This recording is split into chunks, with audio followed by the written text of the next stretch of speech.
Senica TV.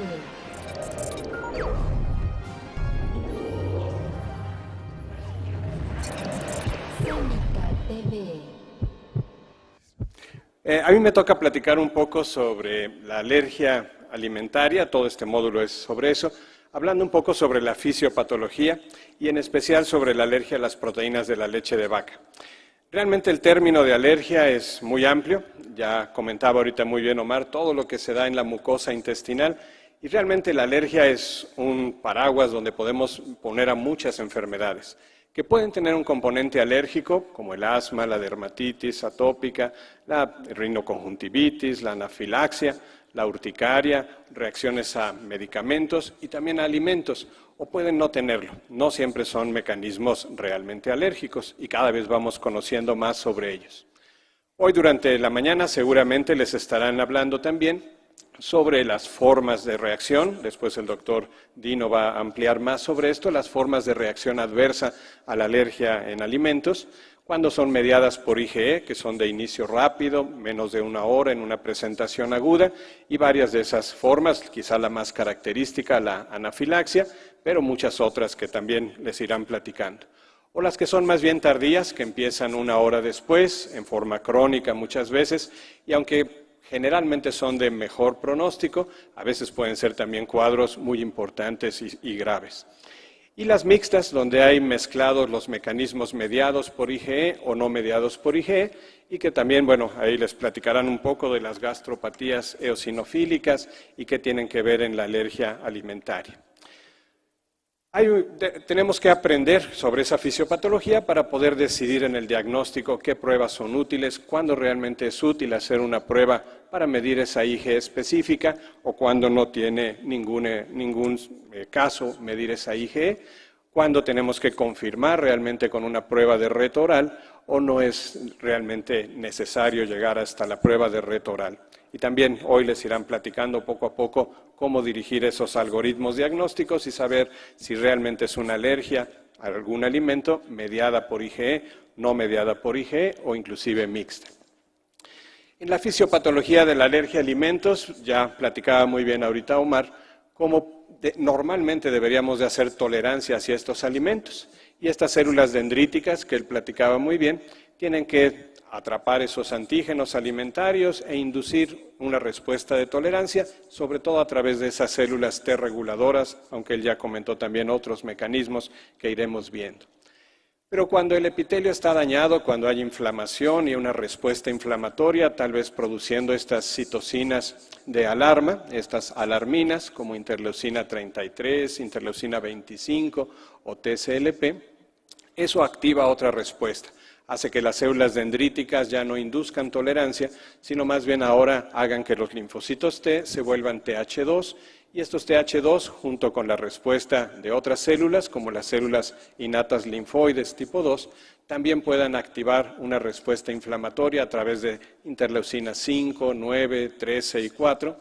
que puede llegar a una respuesta mediada por IgE o no hacer esa respuesta mediada por IgE, pero finalmente una respuesta inflamatoria intensa. Estas decisiones las tiene que tomar la mucosa sobre qué hacer con los microorganismos con los que está conviviendo, cuáles van a ser útiles, simbiontes, vamos a hacer una forma de simbiosis con ellos, o cuáles no son tan útiles o han aumentado en tamaño, en proporción y se vuelven patológicos y tenemos que eliminarlos. Y también qué hacer con todos los antígenos que están llegando a la mucosa, en los alimentos sobre todo, si debemos tolerarlos o debemos sensibilizarnos y responder cada vez más intensamente hacia ellos. Y las decisiones que tome esta mucosa intestinal hacia esos microorganismos, hacia esos antígenos en general, se van a pasar a otras mucosas en toda la economía, mucosa respiratoria, mucosa genitourinaria o inclusive hacia la piel.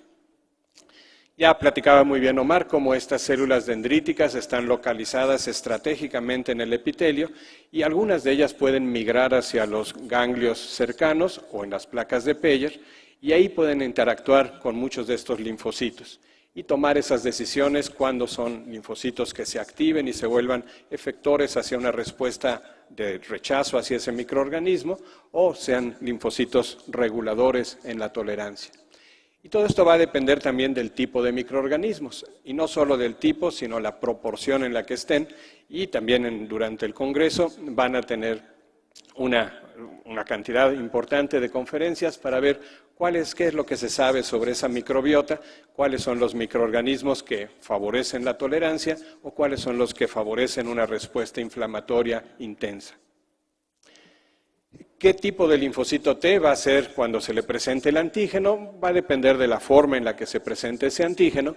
por la célula presentadora de los antígenos, pero también de las citocinas que estén en el medio ambiente para que ese linfocito tome algún patrón, alguna forma de comportamiento, y le llamamos TH1, TH2, 17, TH9, T regulador,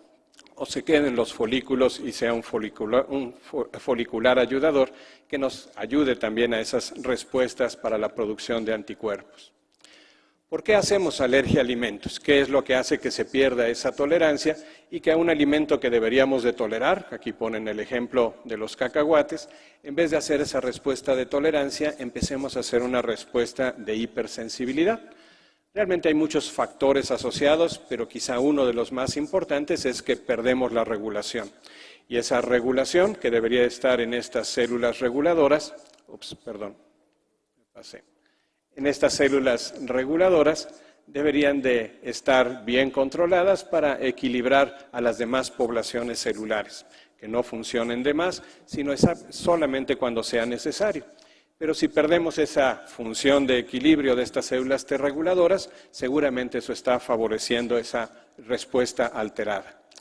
Entonces, las células T reguladoras, que son inducidas por algunas citocinas como el TGF-beta o inclusive algunos metabolitos de vitaminas que pueden venir inclusive en la dieta, como el ácido retinoico a nivel local, pueden empezar a activarse, pueden empezar a hacer su función y ayudar a esta regulación para que a esos antígenos de la microbiota, a esos antígenos alimentarios, cuando no sea necesario, no hagamos esa respuesta. Y, por ejemplo, hacia al antígeno que pueda ser alérgica a una persona, debería de haber células T reguladoras específicas hacia ese alergeno. Y con esa célula T, con un receptor específico hacia el alergeno, poder controlar una respuesta exagerada.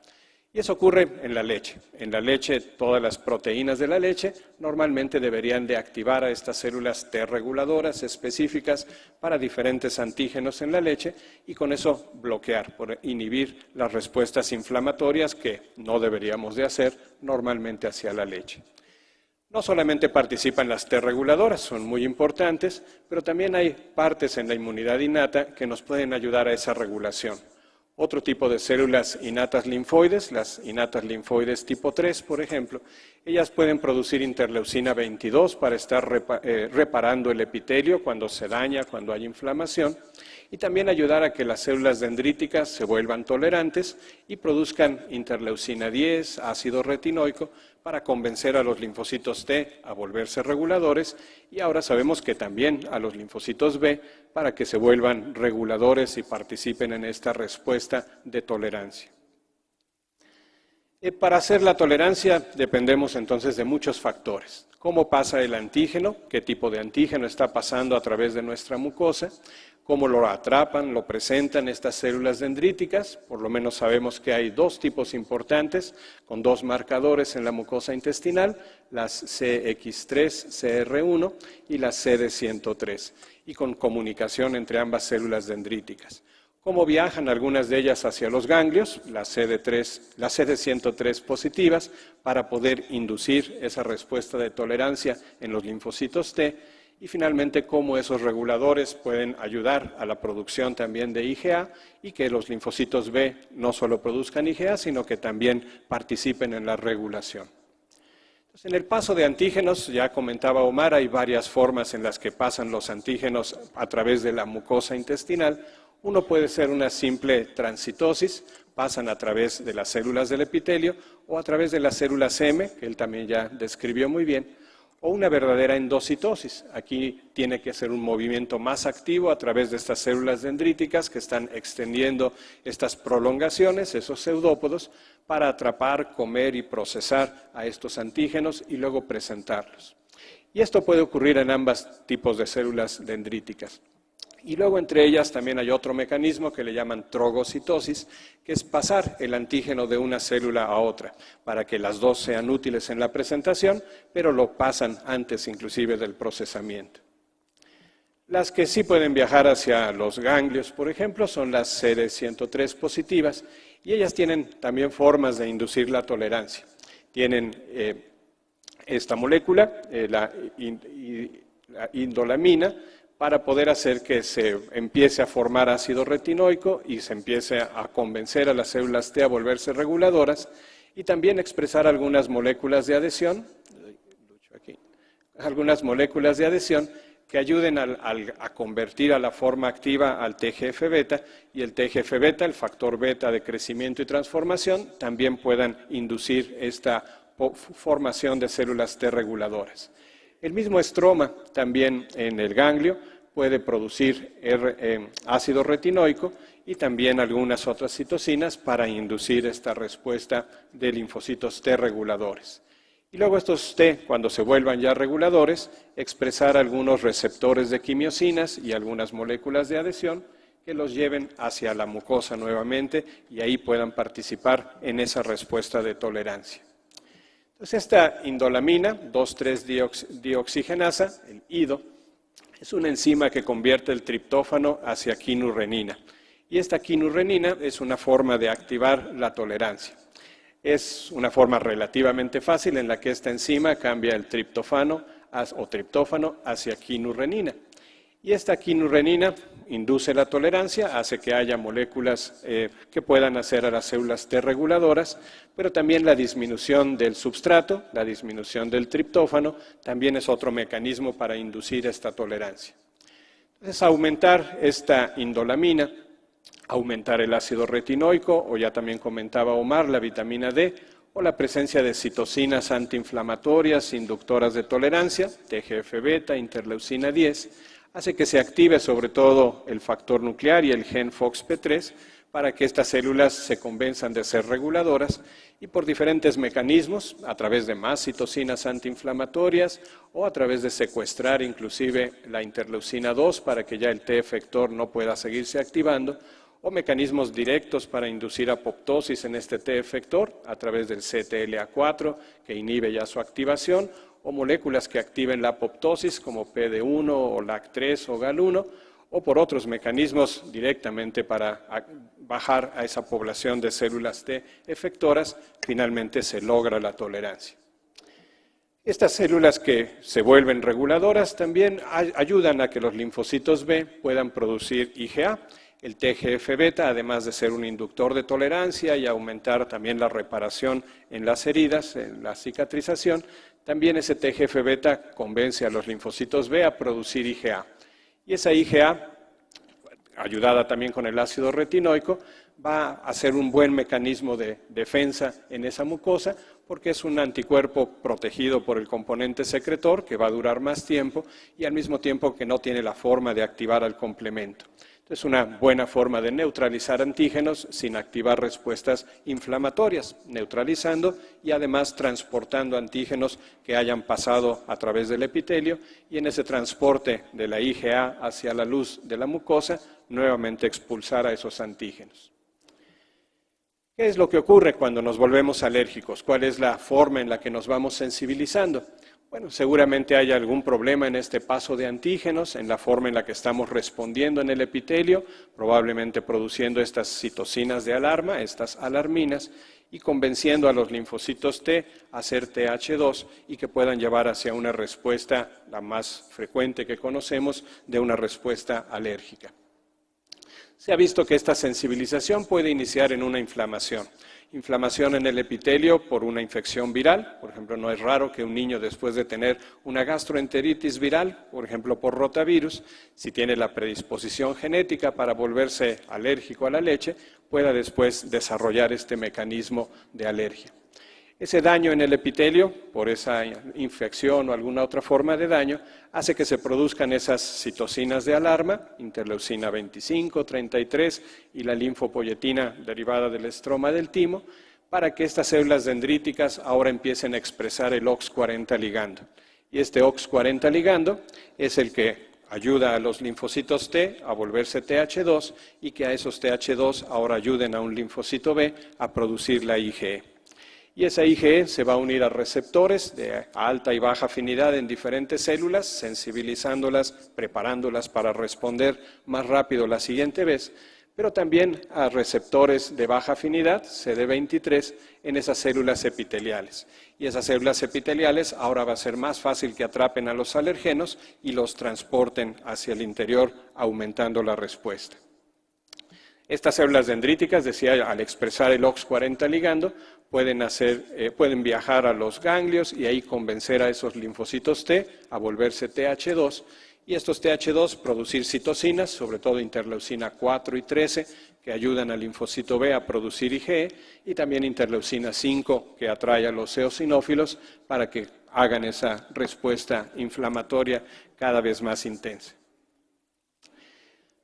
La tolerancia no solamente se da en la mucosa intestinal, también deberíamos hacer una buena tolerancia si nos encontramos algunos de estos antígenos en la piel. Si la piel está intacta, si la barrera funciona bien y la filagrina está ahí presente y no nos permite perder demasiada agua, entonces, bueno, los péptidos antimicrobianos que se producen también en esa barrera, en este epitelio, nos ayudan a controlar la microbiota en la proporción que debe de estar.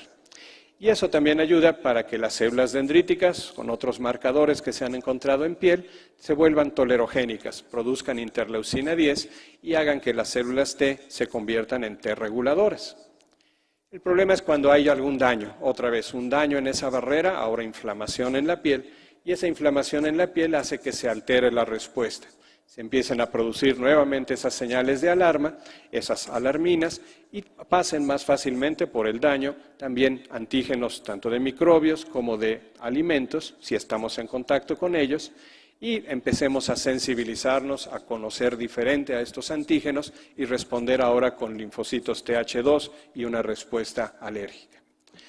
Para hacer una célula T reguladora necesitamos de células dendríticas, que se activen factores nucleares y genes FOXP3, que haya citocinas y también que haya microbiota en proporción adecuada y en el tipo adecuado, el que justo necesitamos para que se pueda hacer esta T reguladora.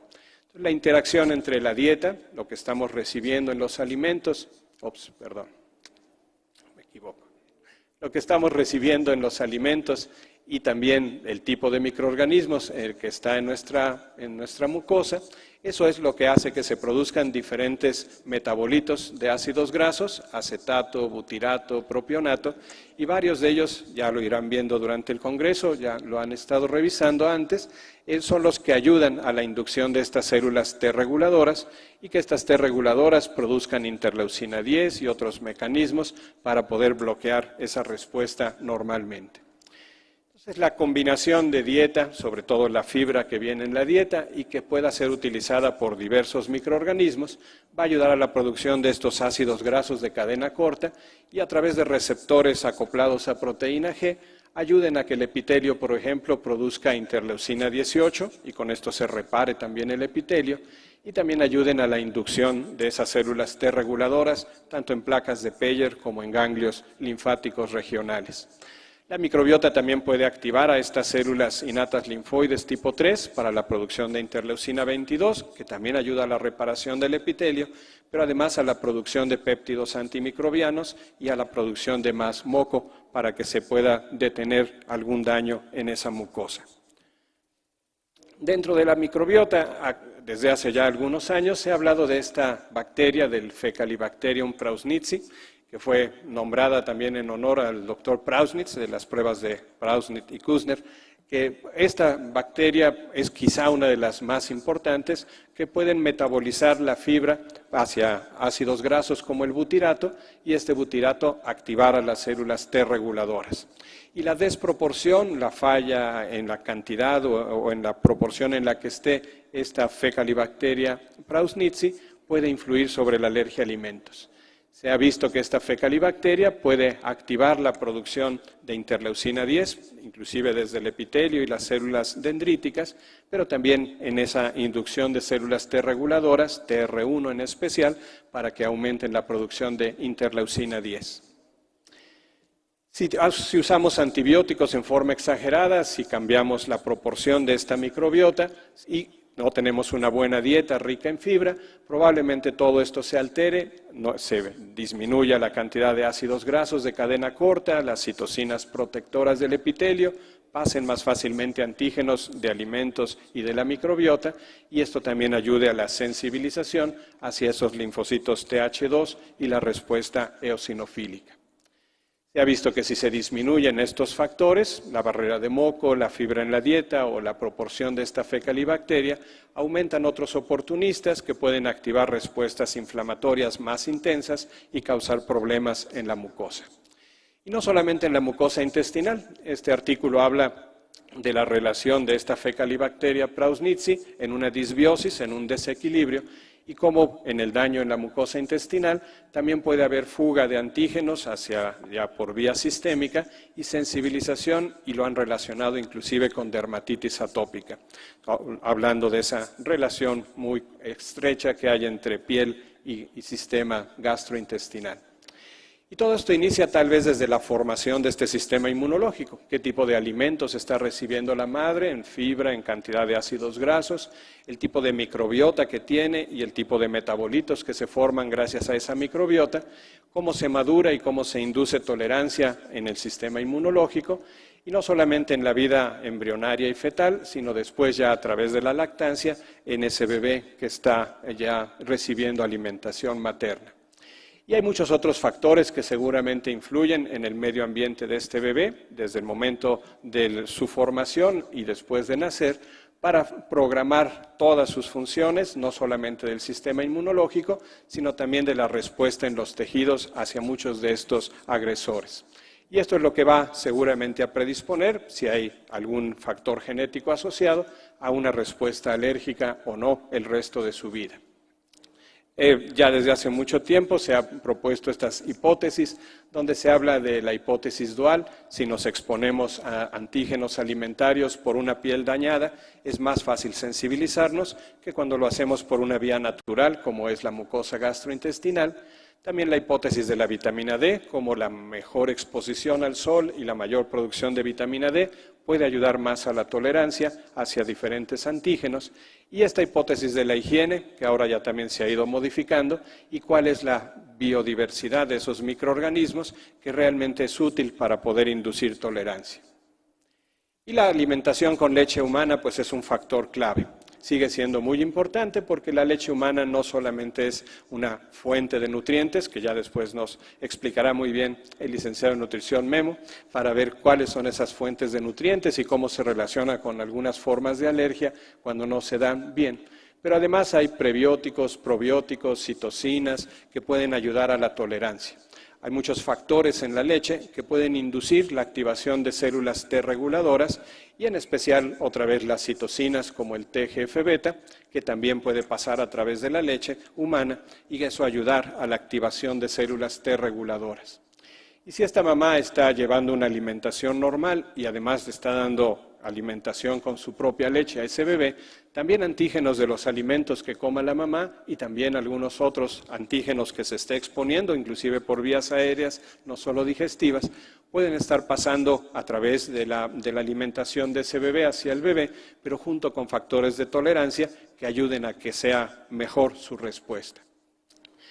Sabemos que en el embarazo hay un desequilibrio y hay un aumento en la respuesta de los linfocitos Th2, una disminución en la respuesta de los Th1, y la leche humana y la diversidad de la microbiota ayudan a volver a equilibrar estas poblaciones, activando esas poblaciones de células T reguladoras y sobre todo cuando ese bebé ya empieza a tener una buena colonización de microbiota y dependiendo del tipo de alimentación va activando esas poblaciones reguladoras. Pero ¿qué pasa cuando recibe leche de otra especie? Y cuando ya no es una leche humana, sino la leche de otra especie, la que está recibiendo este bebé. Bueno, las leches entre diferentes mamíferos no son iguales. Primero, en el contenido proteico, la leche humana tiene menor cantidad de proteínas que otras leches, por eso se tienen que modificar y no podemos en un bebé recién nacido darle una leche directamente porque le causaría muchos problemas, sobre todo por el alto contenido de grasas y algunos otros solutos. Si separamos la leche, vemos que tiene suero y caseína, y en el suero está una gran cantidad de proteínas. La caseína también hay de diferentes tipos, alfa S1, S2, beta caseína, kappa caseína, y parte de la función de esta caseína es hacer los grumos para que se absorba mejor la leche, pero también atrapar el calcio y transportar calcio y algunos otros oligoelementos. Y las proteínas del suero, o las que más fácilmente encontramos en el suero, son muchas, pero quizá las tres más importantes son la alfa-lactoalbúmina, la beta-lactoglobulina y la lactoferrina.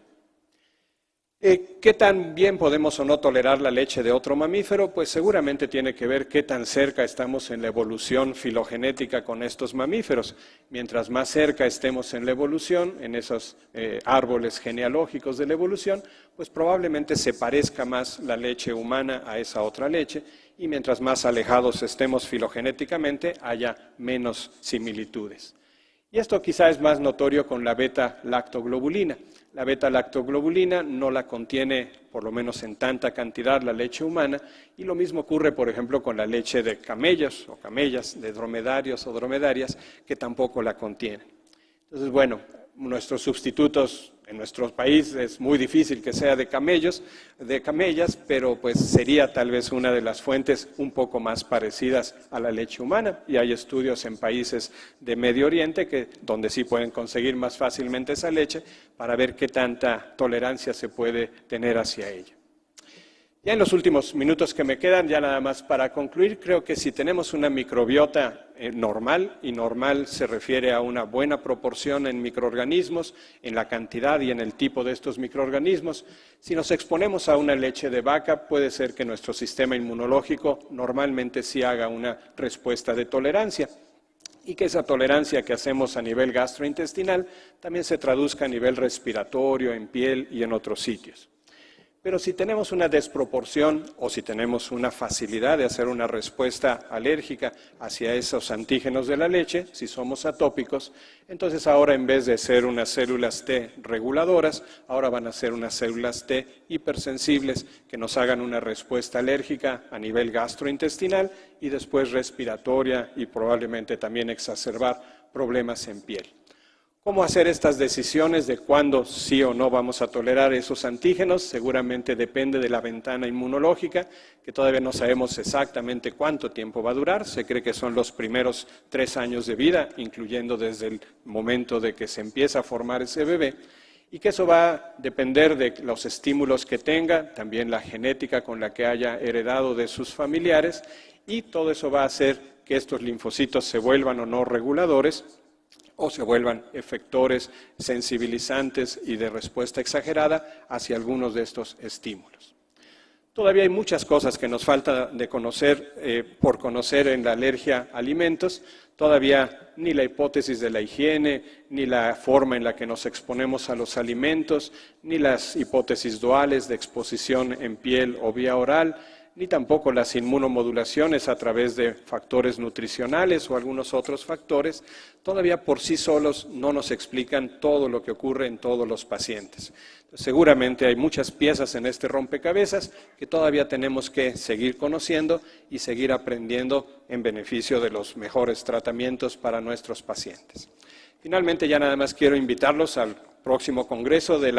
que vamos a tener, el de alergia pediátrica en Tijuana, Baja California, que además es el 25º Congreso de Compedia y el 25º Congreso del Colegio de Pediatría, y también al congreso, al simposio que va a haber en Florencia, en Italia, en diciembre de este año, por la Organización Mundial de Alergia, donde también va a haber un programa excelente para hablar sobre todo de las nuevas terapias inmunobiológicas, y agradezco nuevamente su atención. Muchas gracias. Clínica TV.